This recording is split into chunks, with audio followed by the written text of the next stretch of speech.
You're listening to Financial Advisor Marketing, the best show on the planet for financial advisors who want to get more clients without all the stress. You're about to get the real scoop on everything from lead generation to closing the deal. James is the founder of theadvisorcoach.com, where you can find an entire suite of products designed to help financial advisors grow their businesses more rapidly than ever before. Now, here is your host, James Pollard. Financial advisor marketers, my fam, what's going on? Let me start off by saying if you haven't gotten the How to Get Clients with LinkedIn video training yet, make sure you get it. Go to theadvisorcoach.com, click on the Get Clients with LinkedIn tab. In my biased opinion, of course, it is the best LinkedIn training for financial advisors because it focuses on concepts that will work through space and time. It's not just training about changing your profile picture or updating the skills section. In fact, there's very little about your profile in it at all. There's almost nothing about profiles. It's about how to use the platform to get in front of more prospective clients and how to turn them into booked appointments and paying clients, not just prospective clients, or paying clients. The price is $195. There's 5 videos. Video number 1 is the LinkedIn marketing framework. Then you've got the proven direct outreach method. This is critical. 94% of financial advisors seeing success with LinkedIn do it in the messages section. You need to understand this. Video number 3 is personal branding on LinkedIn. Number 4 is how financial advisors can create content that works. There are so many people out there who talk about content marketing and you just create, and you never see results with it. Or even if you see results, it's just a little bit. It's because they're missing what is in video number 4. And video number 5 is the multiplier. This, in my opinion, is the most important video in the entire series because it shows you that LinkedIn should not be a standalone platform. It should not be a standalone marketing strategy. It should be used in context of other things like your website, email marketing, so on and so forth. Plus, there's some pretty cool bonuses in the How to Get Clients with LinkedIn training. I also want to mention that the guarantee is conditional. It's a 100% money back guarantee. I want to say this up front. I want to be transparent with you because unlike a lot of my other guarantees, there are strings attached to this one. The guarantee says, if you show me what you did, or you followed what I teach, you did what I teach in the program and you didn't get any results, then you'll get your money back. I added that condition because there were a lot of gurus, coaches, consultants, agencies who would buy that program and just ask for a refund literally within minutes. And I found out a lot of them were straight up stealing my content. I mean, I'm being dead serious. They would take the stuff that I had proven that works, that I've tested since 2016, 2017, stuff that I've been working one-on-one with financial advisors with, and they were just stealing all of my hard work. So I revamped it with all new content in January of last year. I added that conditional guarantee. Things have been hunky-dory ever since because these little consultants that don't have 2 nickels to rub together but are trying to teach you how to make money, right? They know that they can't just ask for a refund within 5 minutes and steal my content. So go get that. Here are the 10 things I wish financial advisors knew about LinkedIn marketing. Number 1. Being a generalist makes things difficult. If you're hell-bent on being a generalist, just know that things will be way, way harder for you. LinkedIn is a beautiful platform because people can view your profile, they can view your headline, they can see what you're all about. And if your profile is tailored towards baby boomers and you're targeting baby boomers on LinkedIn, well, guess what? They're going to see that. They're going to be attracted to that. This is so obvious. I can't believe more people don't do it. I've been screaming about it for years.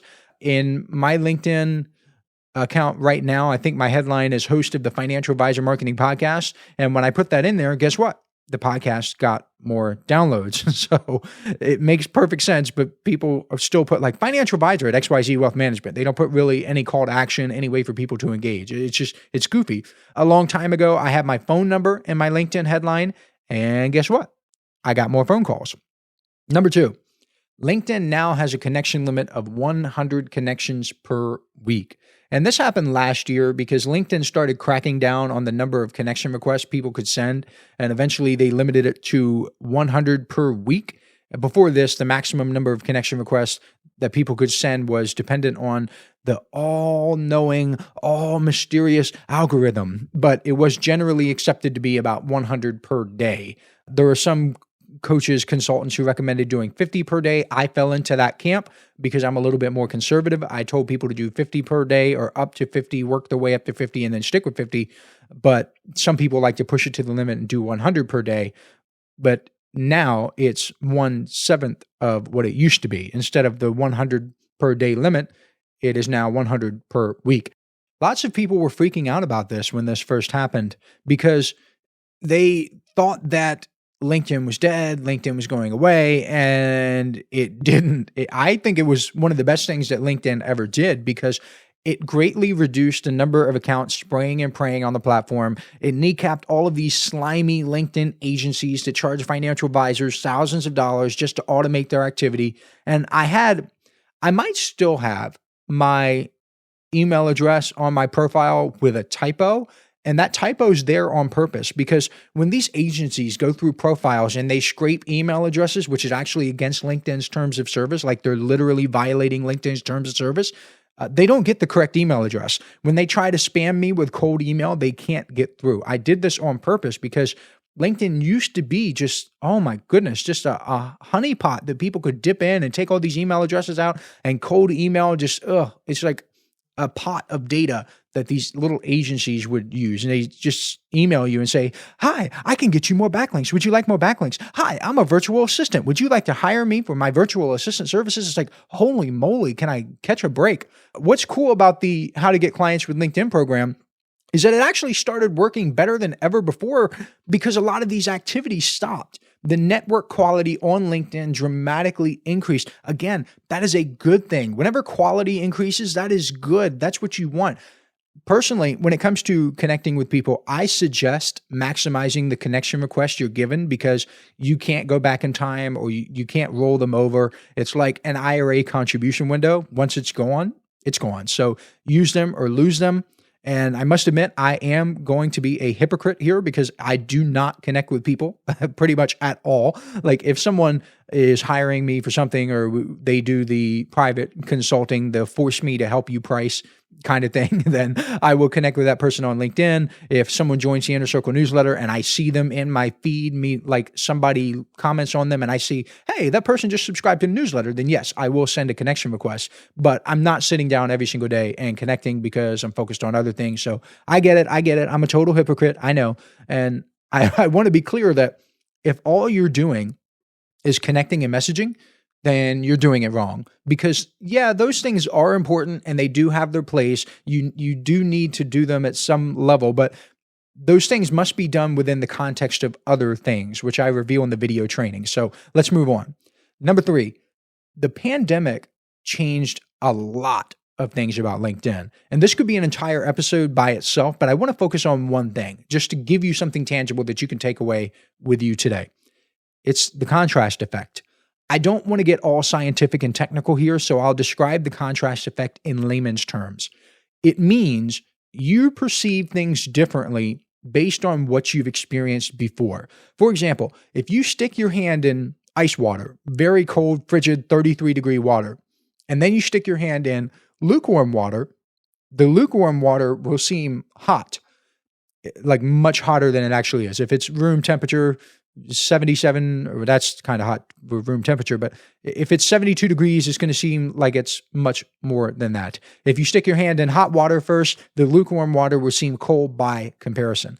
And the contrast effect was working, and it is still working for advisors by making them seem even more awesome when compared to all the crappy advisors who hopped on the platform back in 2020 and they just rushed and they, oh crap, everybody's working from home, everything's virtual, I need to get on LinkedIn. And they tried to use it because the world got flipped upside down. They were desperate, and desperation never helps a situation. And the reason it's working for financial advisors is because human beings need contrast to make a decision. Marketers exploit the contrast effect all the time. Whenever you see the typical example of an ad with a before and after picture, rest assured, the contrast effect is at play. It's an effective technique because it helps nudge people into making decisions. Contrast helps people understand why they should take a certain action, such as setting an appointment with a financial advisor. And Advisors are benefiting from it right now on LinkedIn without even knowing. Well, I guess you know now. Pretty cool, huh? Hey, financial advisors. If you'd like even more help building your business, I invite you to subscribe to James's monthly paper and ink newsletter, The James Pollard Inner Circle. When you join today, you'll get more than $1,000 worth of bonuses, including exclusive interviews that aren't available anywhere else. Head on over to theadvisorcoach.com/coaching to learn more. Number 4, different posts have different reach. And I gave my personal numbers away in an Inner Circle newsletter issue. I broke down what I'm getting with text posts, image posts, polls, videos, articles. I shared all of that in an Inner Circle newsletter.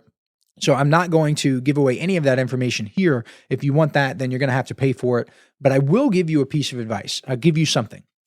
I want you to try a bunch of different posts. So video, image, poll, share posts, articles, etc. And track your numbers for each. You will see a difference between them. And you will see that a lot of the gurus who say certain types of post video get big reach, they're either incompetent or they're straight up lying through their teeth. Let the data speak for itself. Run your numbers and look at the numbers and see with your own eyes what posts do what.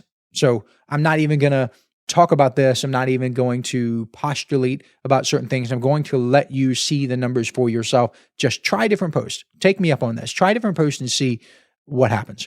Number 5, complete your profile. And I mentioned that the How to Get Clients with LinkedIn training doesn't really focus on profiles at all, but I will admit having a complete profile is important. It could be as simple as adding a cover photo with your website in order to officially complete your profile. Or it could be featuring a couple of posts on the top of your profile. And ideally, these posts, when you feature them, they should be related to your niche so people see you're actively involved in their world.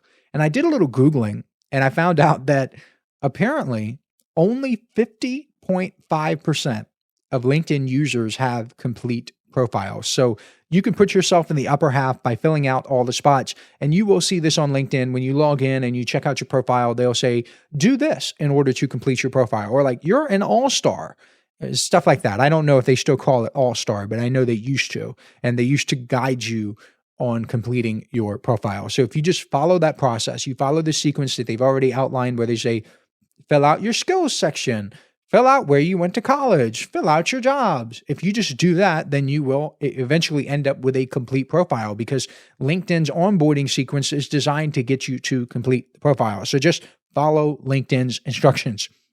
Number 6, engagement is nice, but it's only one measure of success. And you cannot go to the bank. You cannot cash engagement. I can't say, give me $100 because I got 15 likes on this post. Like, it just doesn't work like that. Money is money is money, and money in the bank is money in the bank is money in the bank.